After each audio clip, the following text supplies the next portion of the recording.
Hello students, आपका MS coaching 243 में स्वागत है।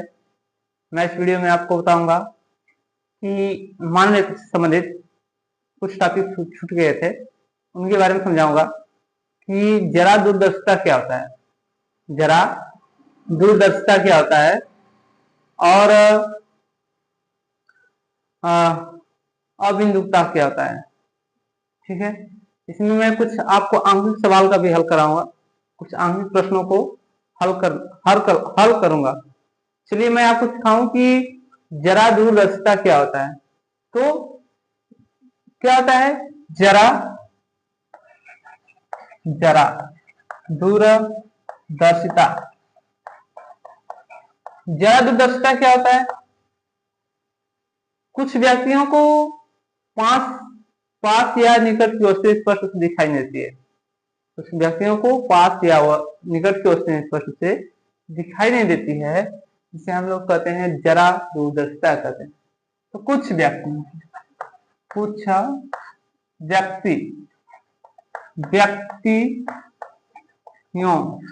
को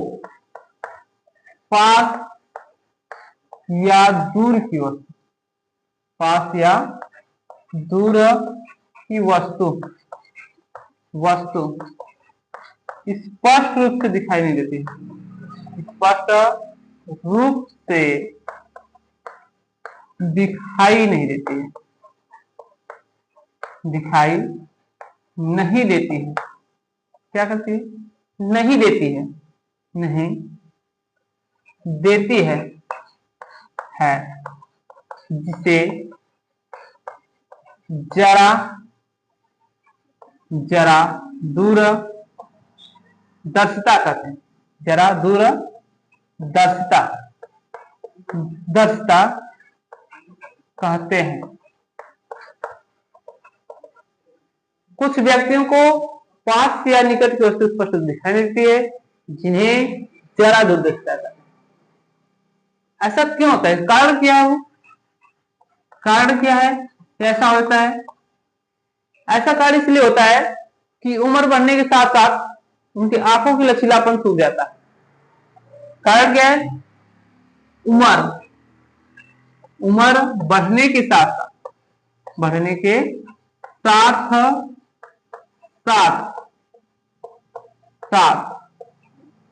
आंखों की लचीलापन क्या होता है? सूख जाता है। लचीलापन सूख जाता है,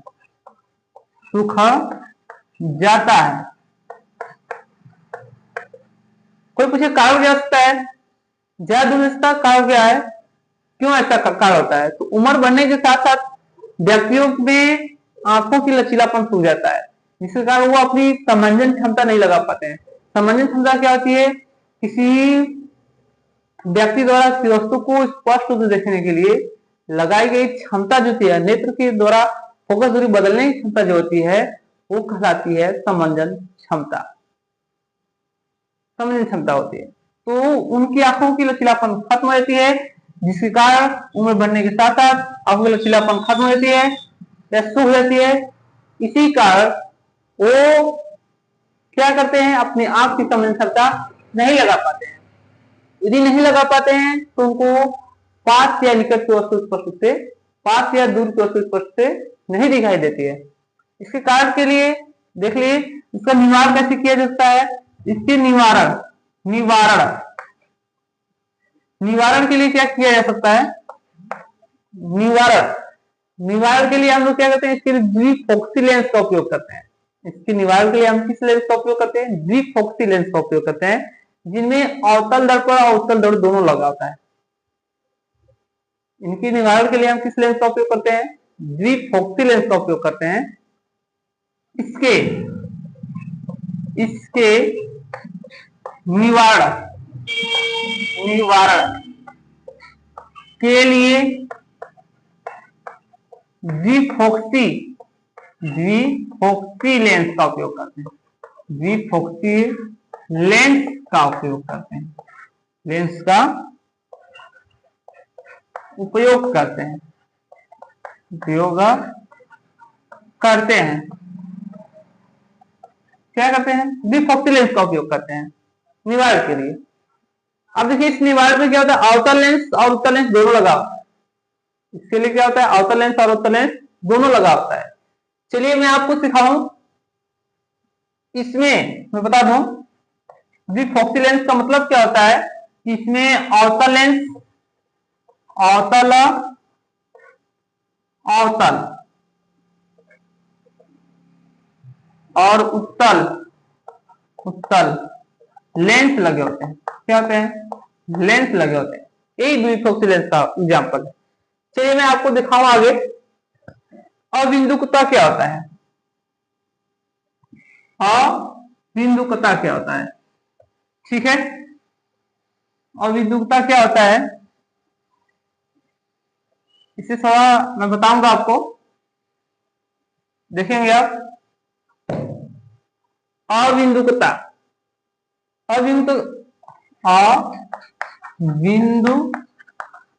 अबिंदुकता एक कौन सा दोष है, ये नेत्र में कौन सा दोष है, किस तरह का दोष है, तो इस दोष से पीड़ित व्यक्ति को, इस दोष से पीड़ित व्यक्ति को अबिंदुकता या इस दोष से पीड़ित व्यक्ति को क्या करते हैं, क्षैतिज, क्षैतिज मतलब मैं आंखों से यहां तक जितने सामने तक देखूंगा क्षैतिज या ऊर्ध्वाधर में रखी गई वस्तु स्पष्ट रूप से दिखाई नहीं देती। ऊर्ध्वाधर और खड़े खड़ी, इस दोष से पीड़ित व्यक्ति को, इस दोष से पीड़ित व्यक्ति को क्षैतिज या ऊर्ध्वाधर में रखी वस्तु स्पष्ट से दिखाई नहीं देती है। इस दोष से पीड़ित व्यक्ति व्यक्ति को क्षैतिज तथा या ऊर्ध्वाधर ऊर्ध्वाधर में रखी वस्तुएं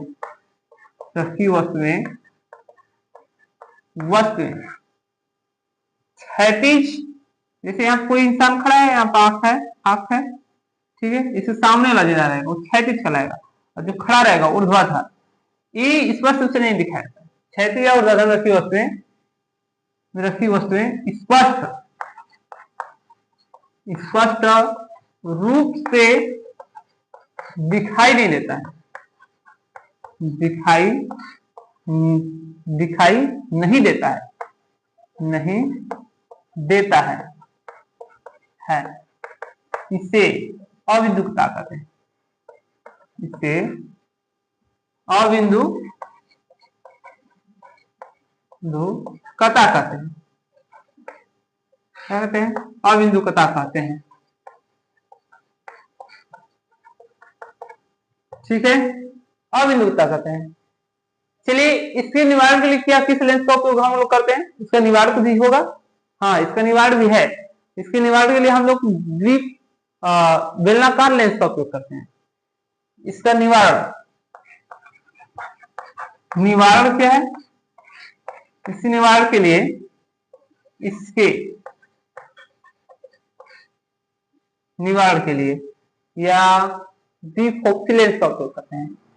इसके लिए सॉरी द्विफोक्सी लेंस नहीं, इसके लिए बेलनाकार लेंस का उपयोग करते हैं, लेंस का उपयोग करते हैं,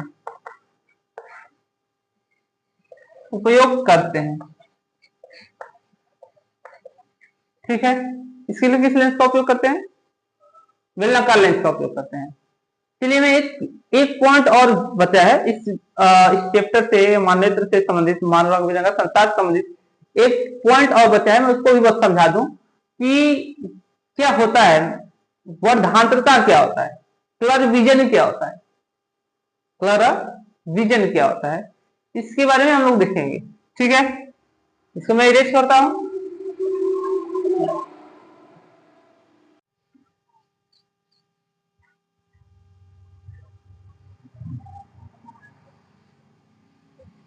चलिए मैं आपको दिखाऊं कि वर्धांतरता क्या होता है।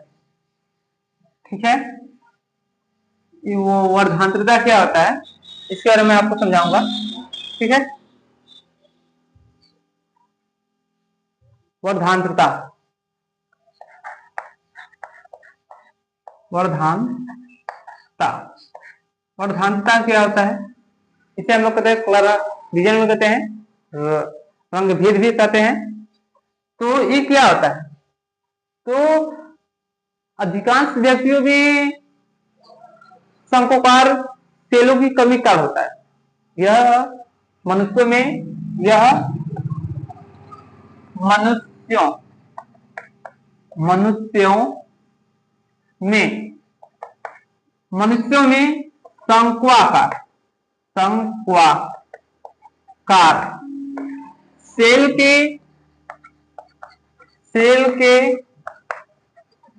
कमी के कारण होता है, कमी के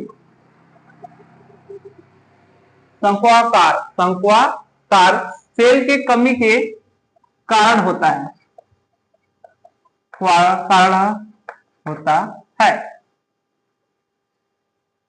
ये शंक्वाकार सेल क्या है, मैं आपको आगे बताया था। सेल दो प्रकार होते हैं मनुष्य में, सेल दो प्रकार होते हैं। एक शंक्वाकार सेल है जो रंगों के लिए सुग्राही होता है, एक दंडाकार सेल होता है जो प्रकाश की तीव्रता के लिए सुग्राही होता है। मैं आपको अगले वीडियो में बता चुका हूं कि जो शंक्वाकार सेल है वो रंगों के लिए सुग्राही होता है। तो शंक्वाकार सेलें जो होती है मनुष्यों में, यह मनुष्यों में शंक्वाकार सेल की कमी के कारण वे रंगों को अधिक ढंग से पहचान नहीं पाते हैं। वे कुछ रंगों पर कुछ कमी के कारण कुछ रंगों में का क्या होता है, मतभेद होता है। कुछ रंगों के होते हैं पहचान नहीं पाते हैं, कुछ रंगों या कुछ रंग सुग्राही में होते हैं, कुछ रंग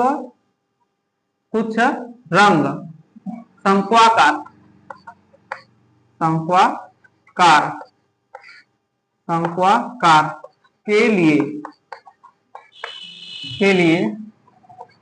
सुग्राही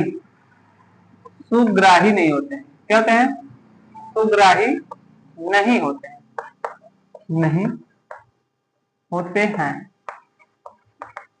नहीं होते हैं। इसे ही वर्धांतरता कहते हैं, इसे ही वर्धांतरता कहते हैं। क्या कहते हैं इसमें कुछ पॉइंट मैं बता दूं। ये अनुवंशिक इकाई है, यदि आपके माता पिता में होगी तो आप में भी ये जाएगा ही। ये क्या है, अनुवंशिक। ये क्या होती है, अनुवंशिक होती है, अनुवंशिक होती है। कौन, वर्धांतरता, यह अनुवंशिक होती है। क्या होती है, अनुवंशिक होती है। यदि आपके माता पिता में है तो आप में भी जाएगी, अनुवंशिक होती है। दूसरी पॉइंट क्या है, ये पुरुषों में अधिक, स्त्रियों में बहुत कम पाया जाता है। ये पुरुषों में, स्त्रियों में 0.4% पाया जाता है, तथा स्त्रियों में, पुरुषों में, स्त्रियों में इतना,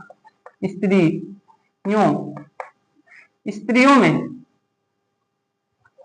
सॉरी मैं फिर से लिखूं, स्त्रियों में 0.4% तथा पुरुषों में 5% पाई जाती है। इसका कोई इलाज, अभी तक इसका कोई इलाज नहीं है।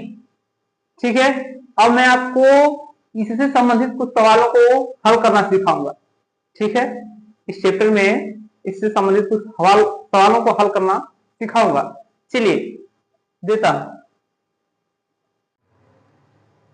एक निकट दृष्टि दोष वाला मनुष्य अपने आप से 1 मीटर दूर की वस्तु को स्पष्ट नहीं देख पाता है, परंतु अनंत पर स्थित किसी वस्तु को देखने के लिए कितनी फोकस दूरी व क्षमता वाले लेंस की आवश्यकता होगी। तो चूंकि कह रहा है निकट दृष्टि दोष, तो निकट दृष्टि दोष में हम किस लेंस का उपयोग करते हैं? अवतल लेंस। देखेंगे चूंकि निकट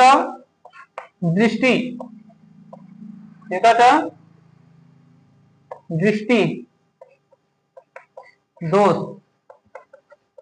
से पीड़ित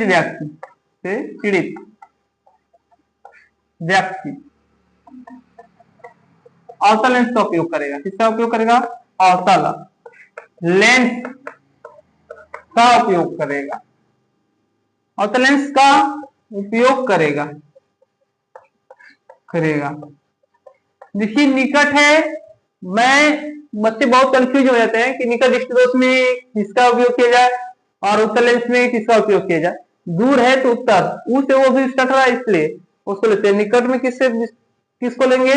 अवतल लेंस का। आप कह रहे हैं कि 1 मीटर की दूर की वस्तु को स्पष्ट नहीं देख पाता है, तो नहीं देख पाता है तो ये क्या आपका रहेगा? 1 मीटर। तो कह रहा है अनंत पे स्थित किसी वस्तु को देखने के लिए। अब किसको हमें जो चाहिए प्रश्न में आंसर क्या चाहिए? अनंत पर रखने के लिए, अनंत को किसी वस्तु को रखने के लिए। तो अनंत पर रखने के लिए तो हमें u बराबर क्या हो जाएगा? अनंत किस में आएगा? माइनस में आएगा। फिर अगली बात क्या कर रहा है? तो पर 1 मीटर की दूर की वस्तु, तो वो जो हमारा आ जाएगा वो v हो जाएगा। क्या हो जाएगा? v 1 metre. क्योंकि अवतल लेंस में u और v क्या होता है? u और v माइनस में होता है। किसमें होता है? माइनस में होता है। तो माइनस होता है, तो इस 1 मीटर को हम बदल लेंगे 100 सेंटीमीटर में, तो 100 सेंटीमीटर हो जाएगा। क्या हो जाएगा? 100 सेंटीमीटर। क्या कितनी फोकस दूरी व क्षमता वाला? तो हम पहले क्या करेंगे? यहां से निकालेंगे एफ, या फोकस दूरी। क्या निकालेंगे? फोकस दूरी वाट। फिर इसके बाद करा है फोकस दूरी व क्षमता, तो फिर इसके बाद हम निकालेंगे पी पावर में क्या होता है? क्षमता। तो इसको हम जानते हैं लेंस का सूत्र क्या होता है। पहले u भी निकालने का संबंध हम जानते हैं, क्योंकि u व v तथा u v व f में संबंध क्या होता है? आप जानते होंगे कि संबंध क्या होता है। देखिए संबंध होता है 1 बटे f बराबर 1 बटे v माइनस 1 बटे क्या होता है? u। लेंस अवतल लेंस रहे या उत्तल लेंस रहे, दोनों के लिए हम क्या लगाते हैं? माइनस का सूत्र लगाते हैं। क्या लगाते हैं? माइनस का सूत्र लगाते हैं। आइए मैं थोड़ा सा आपको हल कर लूं, बस मेरी। अब मैं इसको खंड में बांट दे रहा हूं। क्यों? क्योंकि मेरी सवाल लगाना है, नीचे स्पष्ट रूप से दिखाई नहीं देगा। 1 बटे एफ 1 बटे v माइनस 1 बटे u। 1 बटे एफ का मान कितना है निकालना है, और u का मान कितना है? v का मान कितना है? मैं बताया हूं आपको, v का मान जो आपका है वो 100 सेंटीमीटर, माइनस 100 सेंटीमीटर। और u का मान कितना है? u का मान माइनस इन्फिनाइट है। इन्फिनाइट 0 बटा 0 होता है, तो ये अब 0 आ जाएगा। कितना आ जाएगा? 0 आ जाएगा। तो 1 बटे एफ बराबर क्या हो जाएगा? 1 बटे एफ बराबर माइनस 1 बटे 100 हो जाएगा। और इसे यदि हम पलट दें, आंसर बदल दें, तो यह बराबर क्या आ जाएगा? यह बराबर माइनस 100 सेंटीमीटर। यह फोकस दूरी कितनी आ जाएगी? 100 सेंटीमीटर आ जाएगी। अब देखिए इससे हम जानते हैं कि P लेंस की क्षमता P बराबर क्या होता है? लेंस क्षमता P बराबर होता है 1 बटे के फोकस दूरी। यदि सेंटीमीटर में हो तो ऊपर 100 लिखते हैं, यदि मीटर में हो तो ऊपर 1 लिखते हैं। इस बात को ध्यान देंगे आप, ठीक है। ये क्या है? किसमें है? सेंटीमीटर में दिया है, तो यहां पर हम रख देंगे -100 और बटे के -100 जो आया है भाग करेंगे तो आएगा 1 डायोप्टर। क्या आएगा? 1 डायोप्टर आएगा। क्या आएगा? 1 डायोप्टर आएगा, ठीक है। यहाँ पर आप 100 एफ है, यहाँ 100 नहीं दिखाया था, यहाँ 100 जाएगा, ठीक है। यहाँ से माइनस जाएगा, तो -1 डायोप्टर को T से भी प्रस्तुत करते हैं, ठीक है। ये आ गया आपका सूत्र यहाँ से, और एक आंसर आ गया यहाँ से। सवाल इतनी बड़ी है, बाकी लगाने में बहुत आसान है। मैं क्या बताया, एक निकट दृष्टि दोष वाला मनुष्य अपनी आंख से 1 मीटर दूर की वस्तु को स्पष्ट नहीं देख पाता है, परंतु अनंत किसी किसी वस्तु को देखने के लिए, अनंत कह रहा है तो इसलिए हमारा यू क्या हो गया माइनस अनंत। किसी वस्तु को देखने के लिए कितनी फोकस दूरी चाहिए, तो एफ बराबर वाट। कराएगी 1 मीटर दूर की वस्तु तो भी 1 मीटर तक देख सकता है तो भी हो गया। फिर इसके बाद यहां से निकालेंगे सूत्र से 1/f बराबर 1/v माइनस 1/u। इसको हल करेंगे तो इतना आएगा। इतना का मतलब होता है इनफिनाइट का मतलब क्या होता है 1/0 होता है। क्या होता है 1/0, 0 से भाग करेंगे 0 आएगा। ये हमारा आंसर हो जाएगा। एक डायोप्टर आएगा। तो कितनी लेंस की क्षमता चाहिए इसको, एक डायोप्टर चाहिए। ठीक है, अगला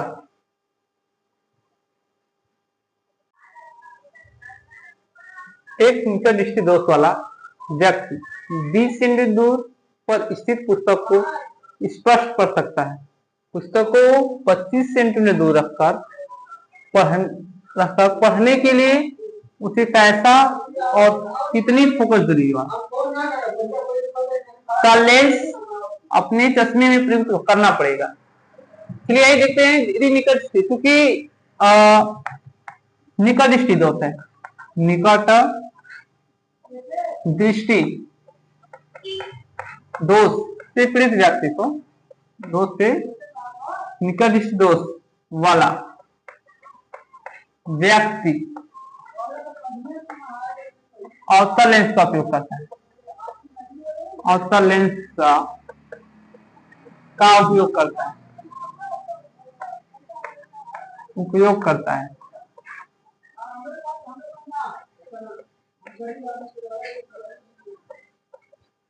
निकट दृष्टि दोष वाला व्यक्ति, निकट दृष्टि दोष वाला व्यक्ति अवतल लेंस का उपयोग करता है। तो कह रहा है कि 20 सेंटीमीटर दूर स्थित पुस्तक को स्पष्ट पढ़ सकता है। इसमें थोड़ा कुछ उल्टा बात होती है, चलते स्थित पुस्तक को स्पष्ट पढ़ सकता है। पुस्तक को 25 सेंटीमीटर दूर रखकर पढ़ने के लिए जब रख रहा है जिस पर वो ही है यू है। पहले हमको यू पहचानना बहुत जरूरी है। इसमें क्या है यू दिया है 25 सेंटीमीटर, जैसे उसमें अनंत पर रखकर, अभी मैं अगले साल बताया था उसमें अनंत पर रखकर वस्तु को, तो इस तरह से 25 सेंटीमीटर वस्तु को रखने के लिए तो यू इक्वल टू दिया है -25 सेंटीमीटर। और भी बराबर क्या दिया है भी, क्योंकि भी बराबर आपको जानते हैं कि दिया है वहां पर 20 सेंटीमीटर, 20 सेंटीमीटर। और कहा क्या रहा है आपसे, कह रहा है कि फोकस दूरी यफ ज्ञात करिए। क्या करिए यफ, फोकस दूरी ज्ञात करिए। और इसके साथ साथ क्या करिए पी ज्ञात करिए। पी इसकी क्षमता कितनी होगी, कितनी क्षमता होगी। तो चलिए हम लिखते हैं लेंस का सूत्र। लेंस का सूत्र क्या होता है, लेंस का सूत्र हम जानते हैं 1/f बराबर 1/v माइनस 1/u होता है। ये बात समझ आ रही है आपको। इसमें यदि मैं मान धरूं 1/f बराबर v का मान कितना है आपका 20 दिया है, 20 तो -20 यहां हो जाएगा, माइनस दिया है यहाँ पर, यहां धरूंगा तो क्या हो जाएगा v का मान 20 दिया है, u का मान कितना दिया 25, क्या दिया है 25, माइनस है, इस माइनस बनेंगे, माइनस क्या हो जाएगा यहाँ पर देखिए हल करेंगे 1/f बराबर, तो ये माइनस तो रहेगा ही 1/20 और ये माइनस माइनस क्या हो जाएगा प्लस हो जाएगा। क्या हो जाएगा प्लस, क्योंकि मैं दिखाऊं कि आपको माइनस यदि माइनस उड़ा करें, क्या करो माइनस उड़े माइनस करो तो क्या आता है प्लस आता है, इसलिए यहाँ प्लस हो गया। अब देखिए 1/f हो गया 1/f। यदि इसको लस लिया जाए, एलसीएम लिया जाए, क्या लिया जाता है एलसीएम। एलसीएम आप जानते होंगे इसका एलसीएम कितना हो जाएगा 20-25 का एलसीएम होता है 100 होता है। कितना होता है 100, 20 से भाग करेंगे तो कितना आएगा यहाँ -5 आएगा, इससे भाग करेंगे तो कितना आएगा यहाँ पर 4 आएगा, 4 आएगा। तो इसको हल यदि कर दें तो कितना आ जाएगा 1/f बराबर, इसे क्या कर सकते हैं 1/f बराबर -1/100 हो जाएगा। ठीक है, यदि मैं 1/f बराबर 100 हो गया -1/100 हो गया, जैसे इसको f को पलटेंगे ना तो बदल जाएगा, तो f बराबर कितना आ जाएगा 100 सेंटीमीटर आ जाएगा। कितना आ जाएगा 100 सेंटीमीटर। फिर अगली बात मैं आपको बताऊं कि लेंस की क्षमता P बराबर क्या होता है 1/f होता है। यदि मीटर में दिया है तो किसमें दिया, आपका दिया था सेंटीमीटर में दिया था। ये भी कितना आएगा, सेंटीमीटर आएगा। किसमें आएगा, 100 सेंटीमीटर आएगा। तो यहाँ पर यदि सेंटीमीटर में दिया रहेगा तो ऊपर क्या रहेगा, 100 रहेगा। क्या रहेगा, 100। इस बात को आपको ध्यान देना है कि फोकस दूरी सेंटीमीटर रहेगा तो ऊपर 100 रहेगा, यदि मीटर में रहेगा तो ऊपर 1 रहेगा। इस बात को आप ध्यान देंगे ना। तो देखिए आप देखेंगे 100 हो जाएगा और यह समान यहाँ 100 धरेंगे तो माइनस खुद है तो माइनस यहाँ चला आएगा, भाग करेंगे तो -1 आएगा और p बराबर 1 डायोप्टर आ जाएगा। इसका मात्रक क्या होता है, लेंस की क्षमता का मात्रक जो होता है ना, 1 डायोप्टर होता है। क्या होता है, डायोप्टर होता है। तो आज के लिए इतना ही, धन्यवाद। आशा करता हूं कि आपको ये सवालें अच्छी लगी होंगी और जो मैं आपको बताया हूँ आपको अच्छे समझ में आया होगा। यदि समझ में आया तो लाइक और सब्सक्राइब करना ना भूलें। धन्यवाद।